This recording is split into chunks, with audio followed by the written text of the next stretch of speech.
Thank you for allowing me to speak on the President's address.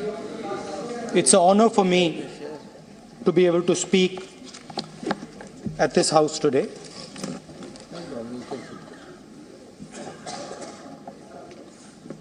जैसे आप सबको मालूम है, पिछले 4 महीनों में हम भारत जोड़ो यात्रा कन्याकुमारी से लेकर कश्मीर तक हम पैदल चले।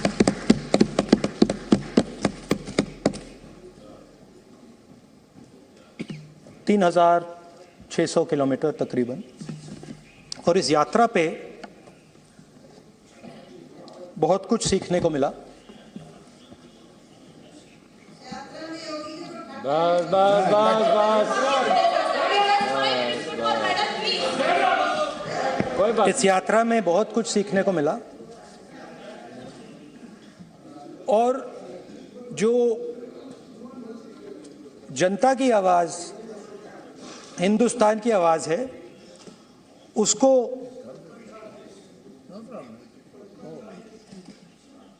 गहराई से सुनने का मौका मिला।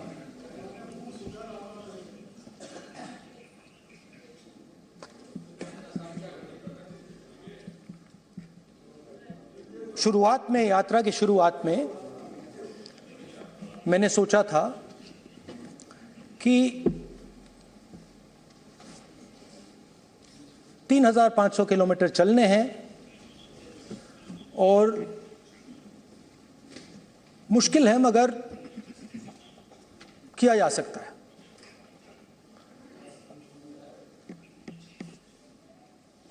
आप भी राजनेता हो, हम भी राजनेता हैं। हाँ, सेवक कह लीजिए। और नॉर्मली आजकल की राजनीति में जो हमारी पुराना ट्रेडिशन था पैदल चलने का, वो आजकल हम सब लोग, हम भी आप भी, उस ट्रेडिशन को शायद भूल गए या उसका हम पालन नहीं करते। मैं भी उसमें शामिल था, आप भी उसमें शामिल हैं। हम सब, कोई गाड़ी में जाता है, कोई हवाई जहाज में जाता है, कोई हेलीकॉप्टर में जाता है, मगर पैदल कम चलते हैं। ठीक है, ठीक है। और जब पैदल चला जाता है, हाँ पैदल जाएंगे, सब जगह पैदल जाएंगे, घबराइए मत। तो जब पैदल चला जाता है, मैं 1 किलोमीटर की बात नहीं कर रहा हूं, 10 की नहीं कर रहा हूं, 25 की नहीं कर रहा हूं, मैं 200-400 किलोमीटर की बात कर रहा हूं। जब 200-400 किलोमीटर चला जाता है तो शरीर पे दबाव पड़ता है, दर्द होता है, मुश्किल आती है। शुरुआत में चलते वक्त लोगों की आवाज सुन रहे थे हम, मगर हमारे दिल में यह भी था कि हम भी अपनी बात रखें। कोई हमारे पास आता था, कहता था कि मैं बेरोजगार हूं, और हमें लगता था कि नहीं, हमें कहना चाहिए कि तुम बेरोजगार क्यों हो, कारण क्या है। उसमें हम विपक्ष का रोल भी प्ले कर लेते थे, आपकी भी बुराई कर देते थे। नहीं, वो तो है, वो भी करेंगे, हम भी करेंगे। मगर थोड़ी देर चलने के बाद एक बदलाव आया, और जो हमारी आवाज थी, जो ये डिजायर था बोलने का कि भैया बेरोजगारी इसलिए है, महंगाई इसलिए है, वो बिल्कुल बंद हो गई। क्योंकि हमने इतने लोगों से बात की मतलब हजारों लोगों से बात की, बच्चों से, बुजुर्गों से, महिलाओं से, माताओं से, बहनों से, कि थोड़ी देर बाद ये बिल्कुल आवाज बंद हो गई। और फिर हम गहराई से, और मैं खुल के कह सकता हूं, मैंने तो अपनी जिंदगी में इस प्रकार से कभी पहले सुना ही नहीं था। क्योंकि हम सब में थोड़ा सा अहंकार होता है कि हम ही बता दें, अपनी बात रख दें।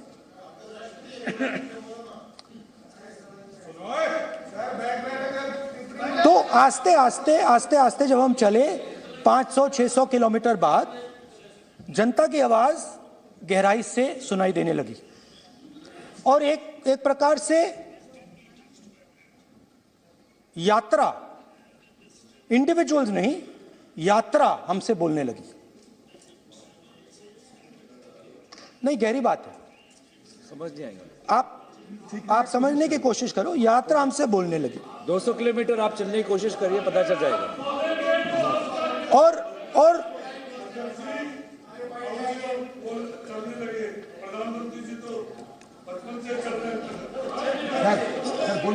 वो चाय बेचने इसलिए जाते थे। तो यात्रा बोलने लगी। कोई आता था, कहता था, युवक आता था, कहता था मैं बेरोजगार हूं। हम सवाल पूछते थे, क्या पढ़ा आपने? इंजीनियरिंग की, अब क्या करते हो? कोई कहता था मैं बेरोजगार हूं, कोई कहता था मैं उबर चलाता हूं, कोई कहता था मैं मजदूरी करता हूं। किसान आए हजारों।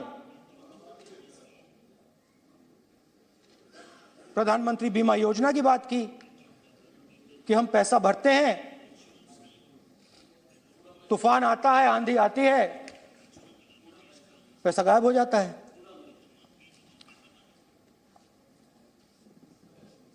किसानों ने यह भी कहा कि हमारी जमीन छीन ली जाती है, हमें सही रेट नहीं मिलता। जमीन अधिग्रहण बिल जो था वो लागू नहीं होता। आदिवासियों ने कहा, वनवासियों ने नहीं, आदिवासियों ने, कि जो ट्राइबल बिल में हमें दिया जाता था वो आज छीना जा रहा है। तो बहुत सारी चीजें हमको सुनने को मिली। मगर मेन थ्रस्ट, अगर मैं कहूं, मेन थ्रस्ट बेरोजगारी, महंगाई और किसान। उसमें एमएसपी थी, उसमें बीज की समस्या थी, किसान बिल की समस्या थी। अच्छा, अग्निवीर की भी बात की लोगों ने। आपने अभी बोला कि अग्निवीर देश को फायदा पहुंचाएगा। मगर हिंदुस्तान का युवा जो 4 बजे दौड़ता है, आर्मी में भर्ती होने के लिए दौड़ता है, वो आपकी बात से सहमत नहीं है। उनने हमसे कहा कि पहले हमें 15 साल की सर्विस मिलती थी, पेंशन मिलती थी, अब 4 साल के बाद हमें निकाल दिया जाएगा, कुछ नहीं मिलेगा, पेंशन नहीं मिलेगी। सीनियर ऑफिसर्स ने कहा कि हमें तो लगता है कि ये जो अग्निवीर योजना है ये आर्मी के अंदर से नहीं आई, ये कहीं और से आई है, ये आरएसएस से आई है, होम मिनिस्ट्री से आई है। ये सीनियर आर्मी के लोगों ने कहा है, मैं नहीं कह रहा हूं, कि हमें लगता है कि ये आर्मी के ऊपर ये योजना थोपी गई है और ये आर्मी को कमजोर करेगी। आर्मी के जनरल्स ने हमें कहा, जो रिटायर्ड हैं, उन्होंने हमें कहा, राहुल जी, हजारों लोगों को हम हथियार की ट्रेनिंग दे रहे हैं और फिर थोड़ी देर बाद उनको समाज में डाल रहे हैं। बेरोजगारी है, समाज में हिंसा बढ़ेगी।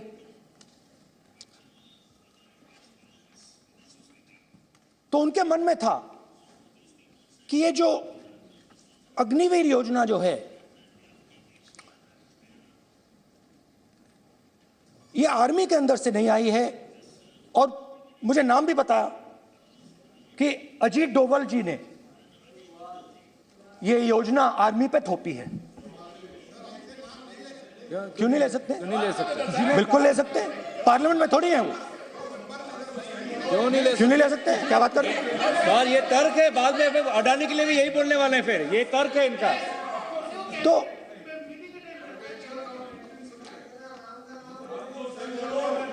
तो इंटरेस्टिंग बात यह है कि मैंने फिर प्रेसिडेंट्स एड्रेस पढ़ा। देश के सब युवा अग्निवीर अग्निवीर अग्निवीर अग्निवीर बोल रहे हैं, कह रहे हैं कि ये आर्मी के ऊपर थोपा गया है, हमें नहीं चाहिए। आर्मी के लोग कह रहे हैं हमें नहीं चाहिए। जैसे मैंने कहा, आर्मी को लगता है कि होम मिनिस्ट्री ने इनके ऊपर थोपा है, आरएसएस ने ये उनके ऊपर थोपा है। तो ये आवाजें आ रही हैं। अब मैंने आपका बैठिए, अब बैठिए, कौन सा पॉइंट ऑफ ऑर्डर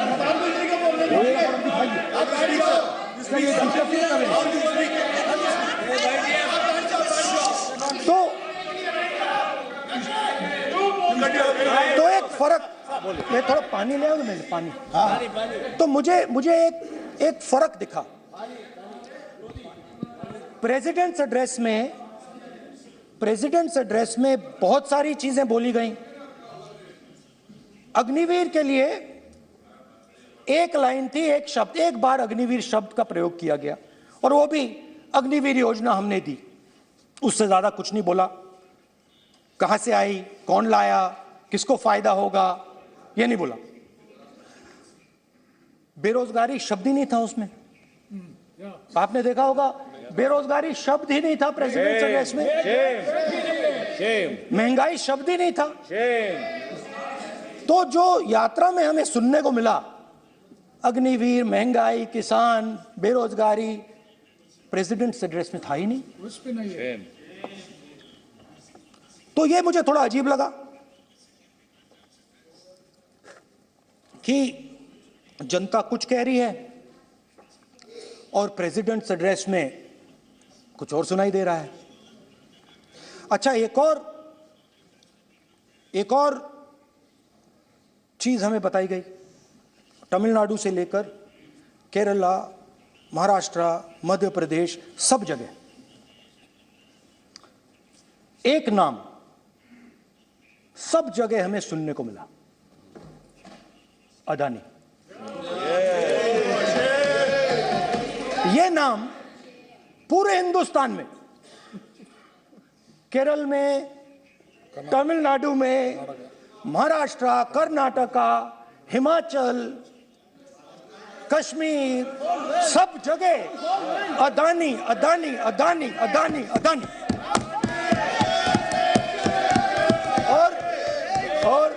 और ये नाम नहीं, और इस नाम के बारे में जब लोग बोलते थे मुझसे, तो 2-3 सवाल पूछते थे।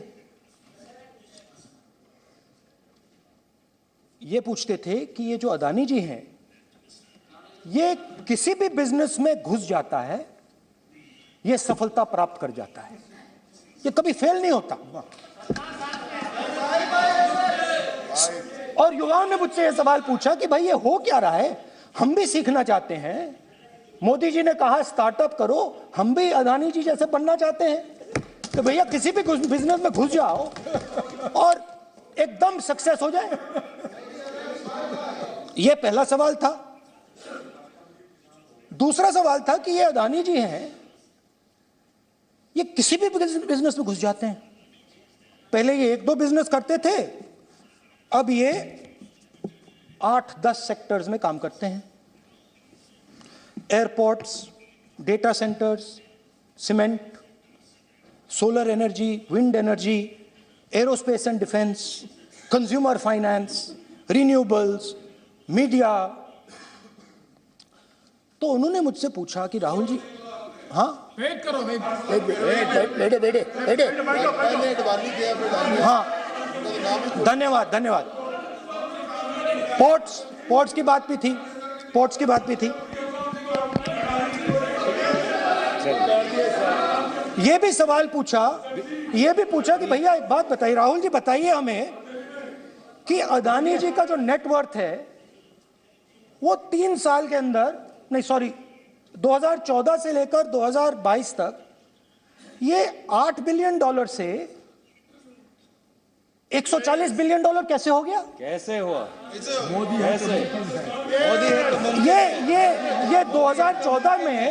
ये 2014 में अगर आप दुनिया की, मुस्कुरा रहे हैं आप, बीजेपी में है ना आप, तो ये लिस्ट आती है, एक लिस्ट आती है दुनिया के सबसे अमीर लोगों की। इस पे ये 609 नंबर पे थे 14 में। 609 पीछे बिल्कुल। पता नहीं जादू हुआ, दूसरे नंबर पे पहुंच गए। मोदी है तो मुमकिन है।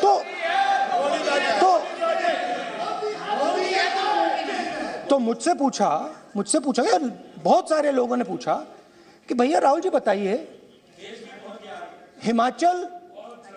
हिमाचल में सेब की बात होती है अदानी जी, कश्मीर में सेब की बात होती है अदानी जी, पोर्ट्स की बात होती है अदानी जी, एयरपोर्ट की बात होती है अदानी जी, इंफ्रास्ट्रक्चर, अच्छा हम सड़क पे चल रहे हैं, मैं पूछूं किसने बनाई? अदानी जी।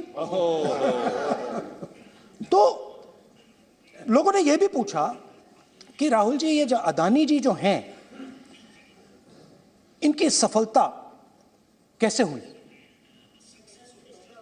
ये इतने बिजनेसेस में कैसे घुस गए? इतनी सफलता कैसे प्राप्त हुई? और सबसे जरूरी सवाल, इनका हिंदुस्तान के प्रधानमंत्री के साथ क्या रिश्ता है और कैसा रिश्ता है? देश जानना चाहता है, तो देश जानना चाहता है। ये देखिए रिश्ता, ये देख लीजिए। प्लीज पोस्टर माननीय सदस्य, पब्लिक में सर, माननीय सदस्य पोस्टर नहीं, प्लीज पोस्टर नहीं, पोस्टर नहीं है सर। देखिए आप बैठिए, एक मिनट बैठिए। आप पोस्टरबाजी करेंगे तो इधर कहेंगे राजस्थान के मुख्यमंत्री का पोस्टर चिपकाएंगे। पोस्टरबाजी के लिए सदन नहीं है, आप बात करें, पोस्टरबाजी नहीं। स्पीकर सर, आप वरिष्ठ सदस्य हैं, स्पीकर सर, तो पोस्टरबाजी उचित नहीं है। स्पीकर सर, पोस्टरबाजी उचित नहीं है, प्लीज। राजस्थान के मुख्यमंत्री, ये सच्चाई है। This picture was came into the media. चलिए पोस्टर नहीं, प्लीज। वो लिख दे दो मुझे। हाँ आ गया, जस्ट राइट इट नीटली। तो नहीं स्पीकर सर, वो फोटो है सर, वो पोस्टर नहीं है। आप वरिष्ठ सदस्य हैं, प्राइम मिनिस्टर की फोटो है सर, उसमें नियम में बहुत नहीं है, उनका अच्छा चेहरा सदन ने दिख रहा नियम है। बनाया है। उनके वहां पे उनके पीछे अदानी का लोगो है, अदानी जी के हवाई जहाज में घुस रहे हैं। तो मैंने सोचा कि आज के प्रेसिडेंट्स एड्रेस में मैं थोड़ा जो नरेंद्र मोदी जी का और अदानी जी का रिश्ता है उसके बारे में आपको थोड़ा बता देता हूं। प्लीज बताइए। तो वो आप बता देना।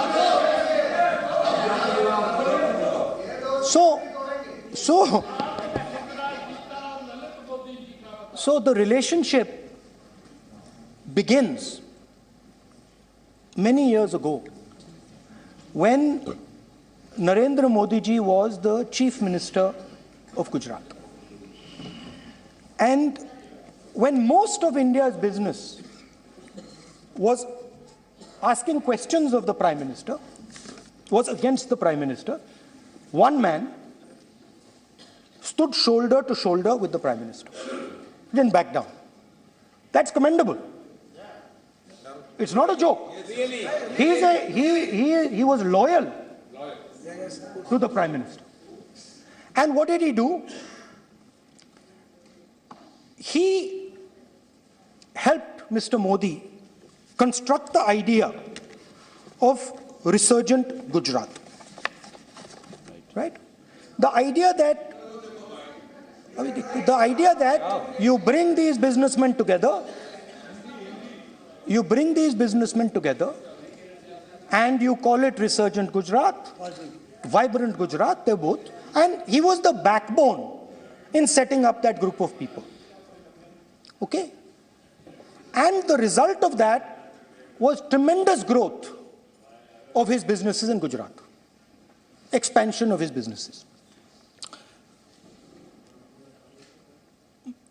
I think then the real magic starts.